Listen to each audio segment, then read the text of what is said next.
Bien, entonces, continuando con lo que sería explicación de músculos, como decíamos, vamos a dividirlos en grupos. En este caso vamos a hablar de los tres músculos que se encuentran por encima de esta línea que podríamos trazar aquí, que sería la línea de las órbitas.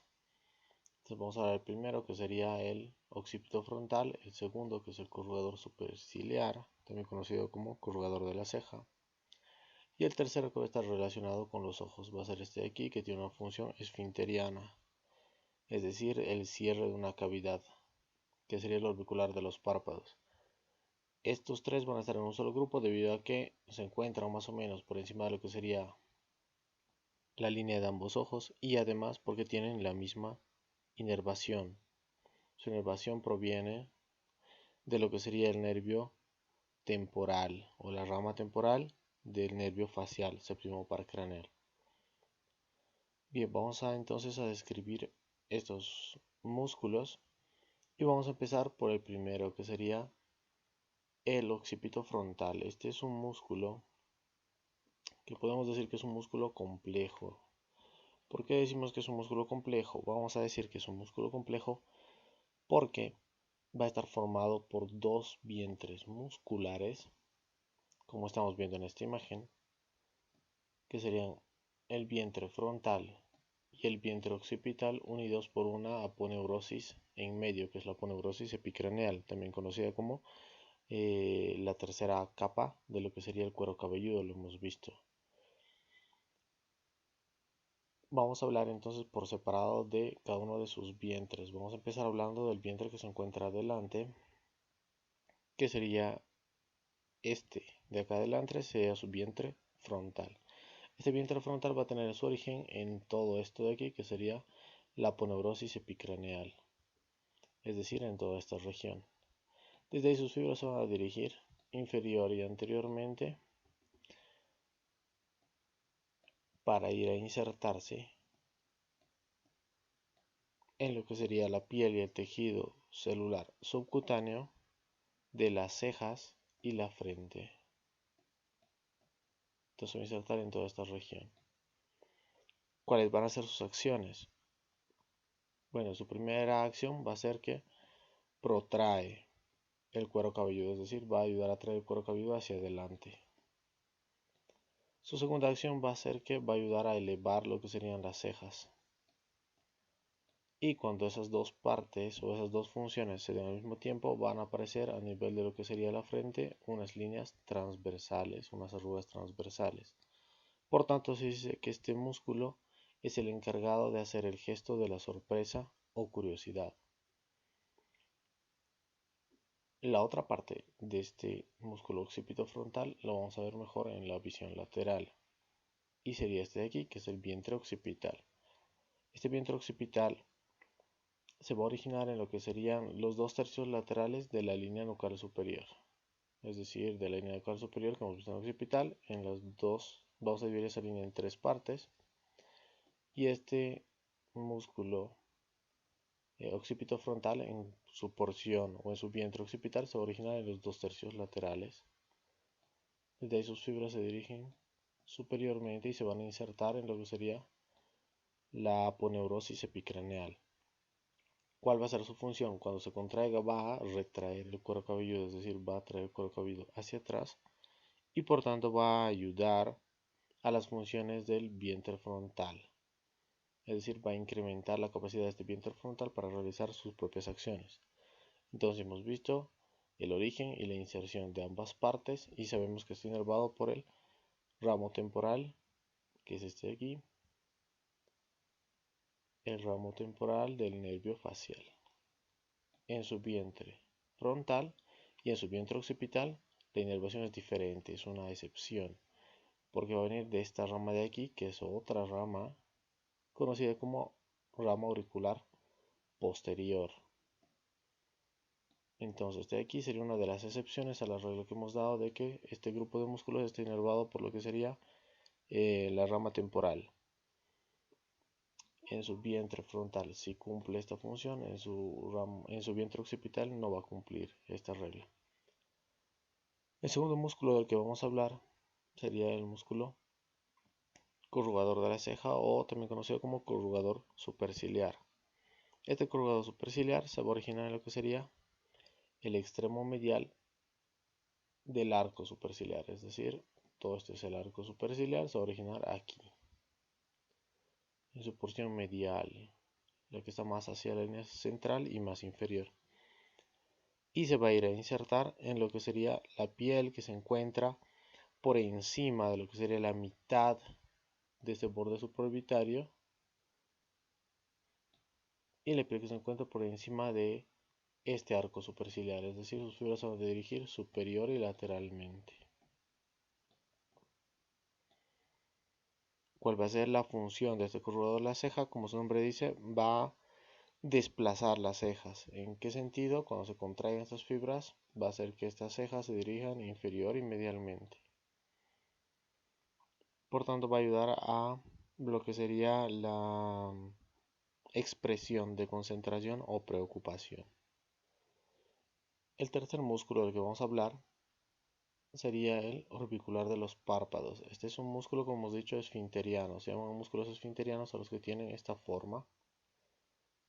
Y van a ser aquellos que van a disminuir la abertura. En este caso va a disminuir la hendidura palpebral. Otro de los esfinterianos sería este, que es el orbicular de la boca. Lo que va a hacer es disminuir la apertura de la cavidad oral cuando se contraiga. Los músculos que hagan la acción contraria, en vez de cerrar estas aperturas, las hagan más amplias, van a ser los músculos dilatadores. Vamos a ver muchos en la región que quede debajo de la línea de los ojos, que está relacionada con la apertura de la cavidad oral. Vamos a tener ahí los elevadores del labio superior, elevadores de la boca, cigomático menor, cigomático mayor, y todos esos en general van a ser dilatadores. Básicamente los únicos esfínteres son estos dos, el orbicular de los párpados y el orbicular de la boca.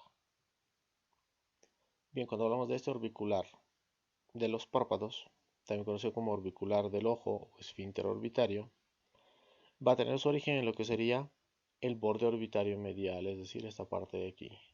Además, en el hueso lagrimal, que está profundo, también hemos conocido con el nombre de unguis, cuando hemos visto los huesos del cráneo. Y va a tener una parte de fibras que se van a originar en lo que sería el ligamento palpebral medial, que es esta estructura blanquecina que se está viendo aquí. Vamos a borrar un poco lo que hemos ido dibujando para poder ver mejor estas inserciones.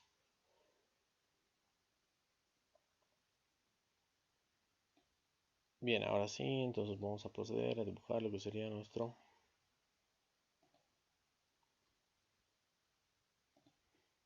tercer músculo. Este es el músculo orbicular. Hemos dicho que es original en lo que sería el borde medial de la órbita, el hueso lagrimal que se encuentra al fondo y en esta parte de aquí que se conoce como ligamento palpebral medial, es esta estructura blanquecina que aparece ahí. Desde ahí se va a dirigir lateralmente. ¿Cuál va a ser su inserción? Su inserción va a ser todo lo que sería la piel que está relacionado con este borde supraorbitario e infraorbitario, especialmente el borde supraorbitario. Y también va a pasar a tener una inserción en lo que serían las láminas tarsales. Van a ser estas placas que están componiendo el borde de cada uno de los párpados.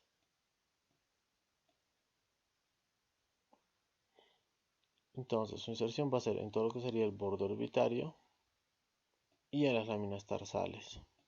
Va a tener tres porciones o tres partes que van a efectuar sus funciones.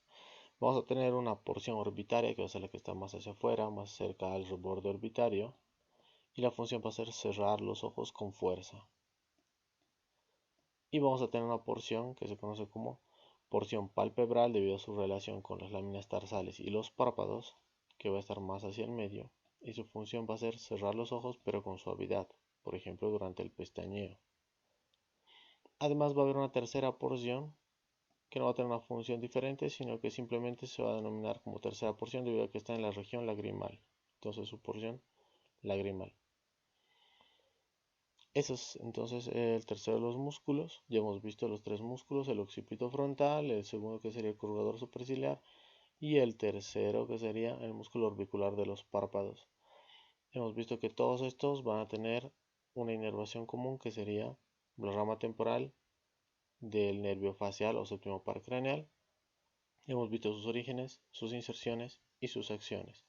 La excepción a este grupo de músculos sería la otra mitad de este músculo occipito frontal que se encontraba atrás, que era el vientre occipital, que tiene una inervación diferente. Corresponde a la rama auricular posterior, que también viene del séptimo par craneal o nervio facial.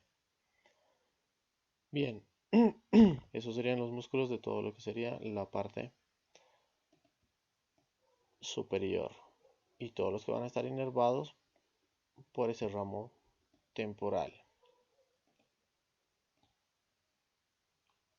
Ahora vamos a pasar a hablar de lo que serían los músculos que se encuentran debajo de esta línea y por encima de lo que sería la línea que separa ambos labios. Entonces, todos esos músculos que se encuentran ahí van a ser en su mayoría dilatadores. Vamos a tener ahí 9 músculos que están inervados todos por lo que sería la rama bucal del séptimo par craneal, también conocido como nervio facial. Vamos a tener 8 que son dilatadores, es decir, 8 que van a actuar de alguna forma abriendo, dilatando las hendiduras, especialmente los 7 que se van a dirigir hacia lo que sería la región de la boca. Uno que podríamos decir que tiene algo de función dilatadora, pero que su función principal va a ser de los gestos, no va a estar tanto relacionado con el esfínter. Supongamos que es una excepción. 7 dilatadores, uno que sería neutro y uno que sería de función esfinteriana, que va a ser este de aquí, el orbicular de la boca. Bien, todo este grupo de músculos, que en total van a ser 9, que se van a encontrar alojados entre lo que sería la línea de ambos ojos y la línea que separa ambos labios, van a ser los siguientes músculos. Los vamos a ir nombrando para que los vayan conociendo y luego vamos a hablar de todos sus detalles anatómicos. Entonces vamos a empezar hablando de estos que se encuentran en la región central. Este músculo de aquí es el músculo prócer y este de aquí es la porción transversa del músculo nasal. Esos dos van a actuar de manera conjunta, por tanto se los va a analizar como un solo músculo. Luego vamos a tener la porción alar de este músculo nasal, es decir, ese mismo músculo que estábamos viendo aquí. Va a tener una porción que es un poco más vertical, se dirige inferior y lateralmente esas fibras y se van a mezclar o juntar con lo que sería este músculo de aquí, que es el elevador del ala de la nariz y el labio superior. Luego vamos a tener otro músculo que tiene un nombre bastante parecido, que sería este de aquí, que es el músculo elevador del labio superior. Todo esto de aquí. Luego vamos a tener un par de músculos que tienen nombres bastante parecidos, que serían el cigomático menor, que es más medial, y el cigomático mayor, que es lateral. Bien, aparte tendremos dos músculos que van a tener un trayecto parecido. Uno que es superficial, que sería el rizorio, que estamos viendo aquí, y uno que es mucho más profundo, por eso se ha tenido que cortar todos los músculos, que sería el buccinador, que es este que se ve aquí en la profundidad, con fibras más o menos en ese sentido. Y el último de los músculos que veríamos sería este de aquí, que es el elevador del ángulo de la boca. Bien, todos los músculos dilatadores serían estos 7. Elevador de la nariz y del labio superior. Elevador del labio superior. Cigomático menor, cigomático mayor, rizorio, buccinador y elevador del ángulo de la boca. Los 7 músculos dilatadores. El músculo neutro sería el prócer y la porción transversa del nasal. Y el único que tiene la función esfinteriana sería el músculo orbicular de la boca. Bien, ahora vamos a pasar a explicar cada uno de esos. Bien, vamos a empezar hablando del primero que tiene una función neutra. Es decir, no va a estar relacionado ni con una función de esfínter ni con una función de músculo dilatador. Entonces, ese primero del que vamos a hablar va a ser el músculo prócer, que está aquí, y la porción transversa del músculo nasal. Estos se van a originar en lo que sería toda esa aponeurosis o ese tejido que está cubriendo lo que serían los huesos nasales, es decir, todo esto de aquí, más los cartílagos laterales de la nariz. Y desde aquí se van a dirigir sus fibras superiormente y luego algo lateralmente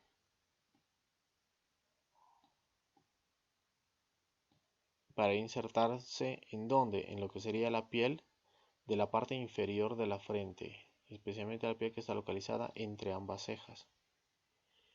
¿Cuál va a ser la función que va a tener este prócer más la porción transversa? Van a producir la depresión de lo que sería la parte más medial de ambas cejas. Por tanto, van a ayudar en su función a lo que era el corrugador de las cejas. Pero estos van a tener la característica de que van a arrugar lo que sería la piel que se encuentra aquí en el dorso de la nariz o puente de la nariz y van a producir esas arrugas características que sería básicamente la expresión de disgusto o de desdeño. Entonces hemos visto varios músculos que tienen una expresión característica. En este caso el prócer lo que nos va a dar es la expresión de disgusto. A veces son preguntadas este tipo de cosas. Bien, luego vamos a pasar a la otra parte de lo que era este músculo nasal.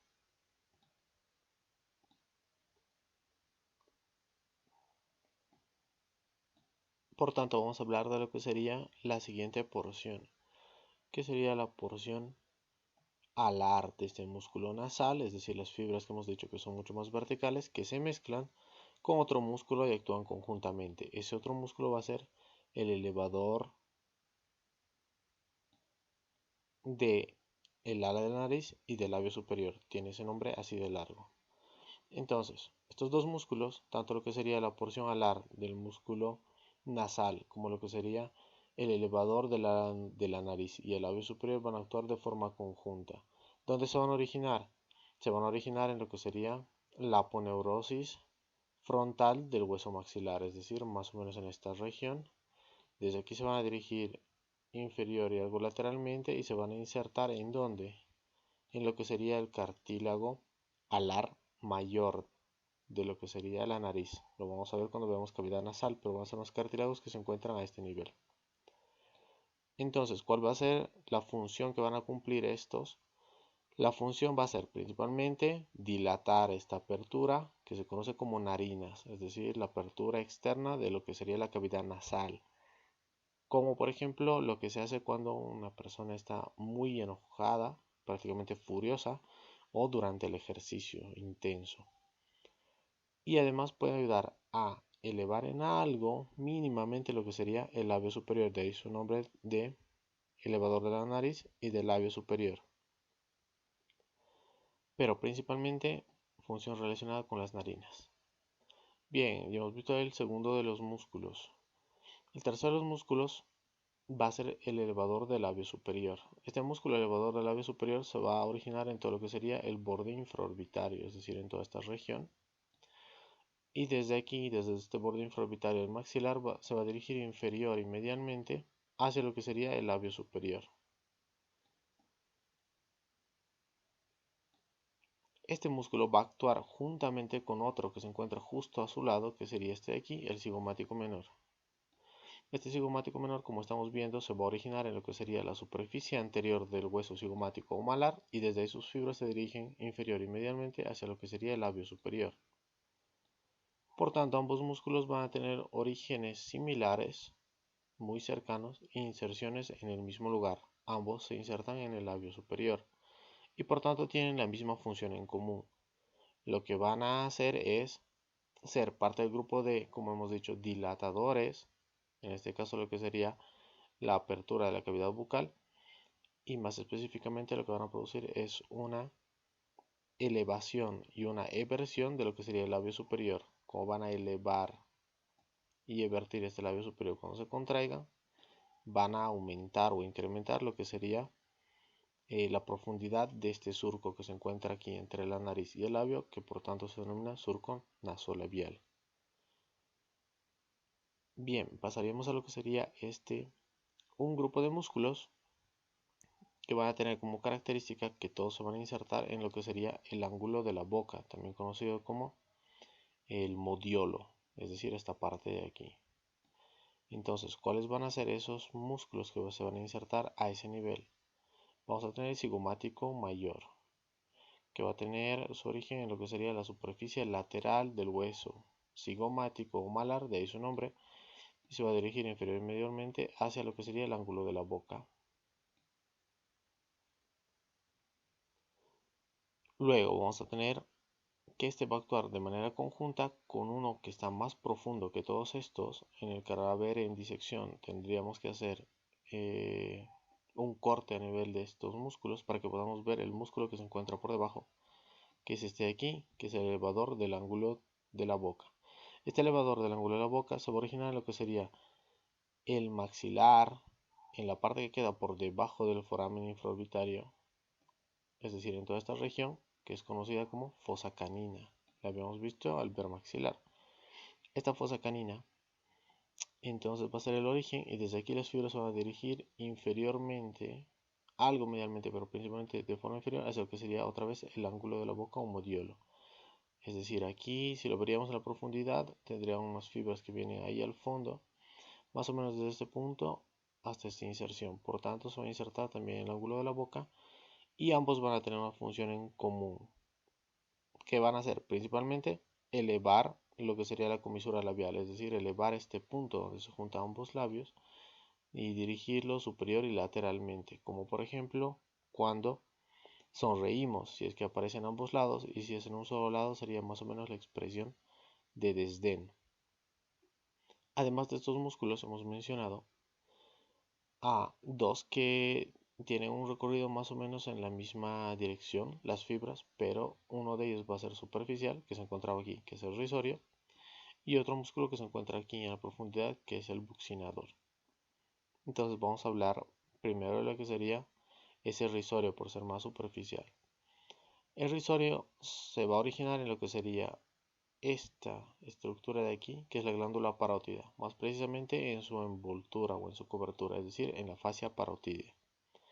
De esta fascia parotidia y piel de lo que sería la mejilla, se va a ir a insertar hacia lo que sería el ángulo de la boca o modiolo, por tanto, igual que lo que sería el elevador del ángulo de la boca y el cigomático mayor, se va a insertar también en el modiolo. Es el tercer músculo que estamos viendo que se inserta en el modiolo o ángulo de la boca.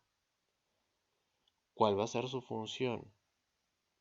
Va a actuar también como un músculo dilatador, como hemos dicho, y va a llevar lo que sería esta comisura labial hacia los lados. Por ejemplo, al hacer una mueca, ¿sí?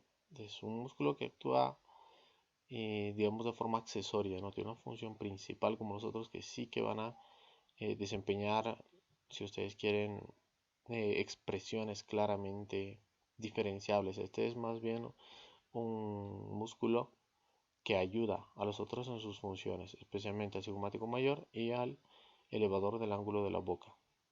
Nos faltaría ver el músculo profundo, el más profundo de todos los músculos de la expresión facial, por tanto a veces preguntado de esa forma, que sería este músculo buccinador.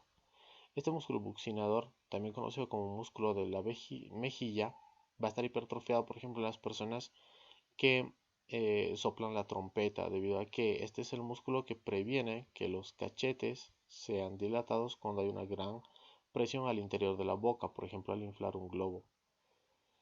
¿Cuál va a ser el origen de este buccinador? Se va a originar en lo que serían las apófisis alveolares, es decir, todo lo que eran los bordes de tanto el maxilar como la mandíbula. Por tanto, se va a originar en ambos huesos. Además, se va a originar en lo que sería el RAF mandibular, que se encuentra ahí atrás en la profundidad. No lo podemos ver bien aquí, pero está ahí. Desde ahí sus fibras se van a dirigir también de forma anterior y medial, todas más o menos en una trayectoria paralela, cerrando todo lo que sería esa separación entre el maxilar superior y las apófisis alveolares, es decir, entre lo que se encuentra adyacente a los dientes superiores y a los dientes de la parte inferior, es decir, los dientes mandibulares. y se verá insertada también en lo que sería el ángulo de la boca. ¿Cuál va a ser su función? Como hemos dicho, su principal función es presionar lo que sería la mejilla contra el borde de esos dientes, tanto del maxilar como de la mandíbula, y por tanto va a resistir esa distensión cuando haya un incremento en la presión al interior de la cavidad oral, por ejemplo al soplar un globo, al tocar una trompeta, al silbar. Bien, entonces, ¿qué sería importante mencionar ahora? Algo para que se les facilite mucho el entendimiento, vamos a decir que todos esos músculos que hemos visto ahora van a estar inervados por el mismo ramo del séptimo par craneal, que sería el nervio bucal. Esta rama bucal o nervio bucal que se origina en lo que sería el séptimo par craneal o nervio facial va a inervar a todas estas estructuras que estamos viendo y además a la porción inferior de lo que era este músculo, que era el orbicular de los ojos. Entonces la parte más inferior también va a estar inervada por este nervio bucal. Toda la parte superior más el corredor superciliar y lo que era el vientre frontal del occipito frontal por la rama temporal. Lo vamos a repasar más adelante. El último de estos músculos relacionados con funciones de la boca, que era el único que hemos dicho que tenía funciones esfinterianas, sería el músculo orbicular de la boca, que es este que tenemos aquí. Lo estamos viendo que tiene una estructura más o menos parecida, circunferencial, a este de aquí que habíamos visto que era el orbicular de los ojos, también conocido como orbicular de los párpados. Bien, este músculo, que sería el orbicular de la boca, también conocido como esfínter oral, debido a que va a cerrar lo que sería esa apertura de la cavidad oral, se va a originar en lo que serían los maxilares, en ambos maxilares, es decir, en el maxilar superior, también conocido actualmente solo como maxilar, y en la mandíbula. ¿A qué nivel? Al nivel de lo que serían, si ustedes quieren, todo lo que sería la cara profunda de la piel alrededor de esa hendidura, es decir, la piel perioral, y también en lo que serían los ángulos de la boca. Por tanto, se va a originar en lo que sería la porción más anterior del maxilar, la porción adyacente a los incisivos de la mandíbula, la piel que se encuentra ahí alrededor de lo que sería esta fisura o esta apertura oral y también en el ángulo de la boca. Y se va a ir a insertar en lo que sería la membrana mucosa de los labios, es decir, se va a insertar todas las fibras que están ahí circunferencialmente, se va a tomar como un punto de inserción esta mucosa que se encuentra alrededor de lo que sería la abertura bucal, es decir, la mucosa labial. Bien, ¿cuál va a ser su función? Como hemos dicho, es el único músculo esfinteriano de todos los que están relacionados con la boca y su función es cerrar la apertura de la cavidad oral, principalmente. ¿Sí? Además, el tono que tiene va a ayudar a que los dientes se mantengan en su posición. Si hubiera una parálisis o una lesión a nivel de lo que sería el nervio bucal que está inervando todos estos, habría una parálisis de este músculo orbicular y por tanto la boca permanecería entreabierta y al no haber ese tono o esa presión contra los dientes incisivos, estos se vertirían, es decir, se irían hacia adelante. Bien, eso es lo más importante en cuanto a lo que sería este segundo grupo que van a ser los músculos localizados entre lo que sería la línea de los ojos y la línea de la apertura bucal o la línea que está entre ambos labios. Todos están inervados por el nervio bucal o ramo bucal de lo que sería el séptimo par craneal o nervio facial. Uno neutro, 7 dilatadores y uno que tiene función esfinteriana.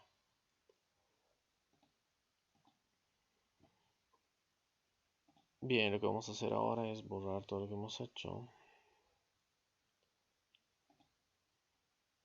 Y por tanto lo que vamos a hacer ahora es dibujar el otro o explicar lo que serían los otros tres músculos del siguiente grupo. Ya estamos en la parte final.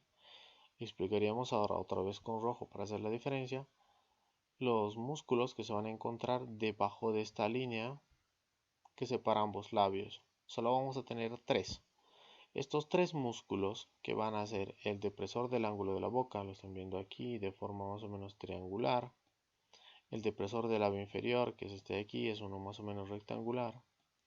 Y el músculo mentoniano, que está en la región más central, esos tres, 1, 2 y 3, van a ser músculos que tienen dos características en común. La primera, se encuentran por debajo de lo que sería esa línea que divide ambos labios. Y la segunda, van a estar inervados por el mismo ramo del nervio facial. Es decir, en este caso lo que les voy a inervar ya no va a ser el bucal que inervaba todo esto, sino que en este caso vamos a tener una inervación de lo que sería el nervio marginal mandibular. Entonces, eso es importante y es una forma fácil de que se aprenda lo que sería la inervación. De estos músculos entonces que se encuentran debajo de este nivel, vamos a hablar primero de lo que sería el depresor del ángulo de la boca. Como su nombre dice, se va a encontrar en la parte inferior de la boca y va a ayudar a deprimirla. Su origen va a ser todo lo que sería esta región, es decir, la base de la mandíbula, en las porciones principalmente anterolaterales. Entonces, todo lo que sería la porción anterolateral de la base de la mandíbula va a ser su origen. Desde ahí sus fibras se van a dirigir en el sentido que están viendo, superior y lateralmente primero, y luego van a hacer una incurvación para ir a insertarse en lo que sería el ángulo de la boca, también conocido como modiolo. ¿Cuál va a ser la función? Van a ser también este y este parte de los músculos dilatadores de la boca, es decir, se van a juntar a los 7 que hemos visto en la parte de arriba.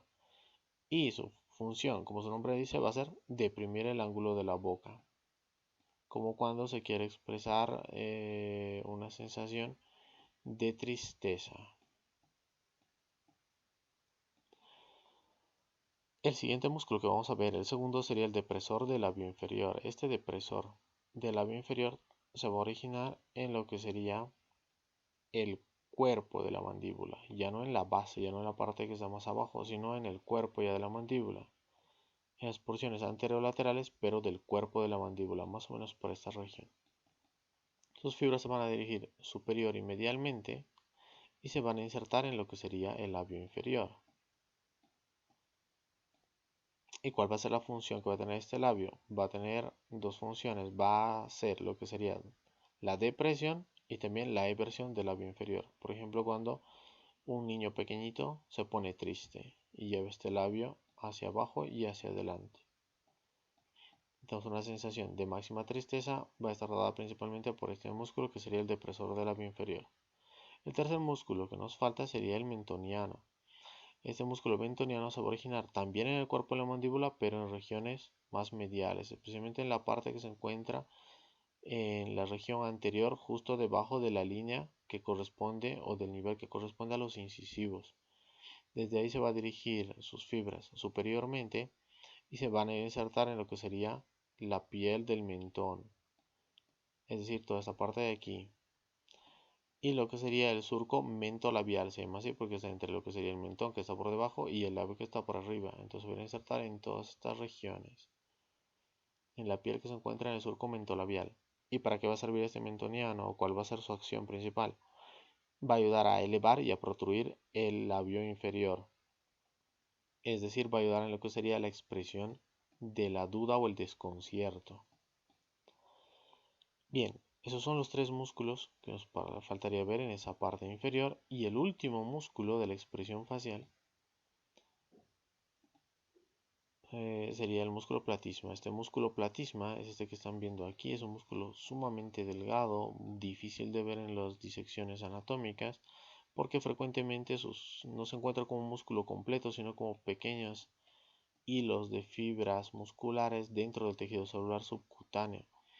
Por tanto, en disección es difícil de ver, aunque sí que teníamos un preparado anatómico en el cual se veía claramente ese músculo platisma.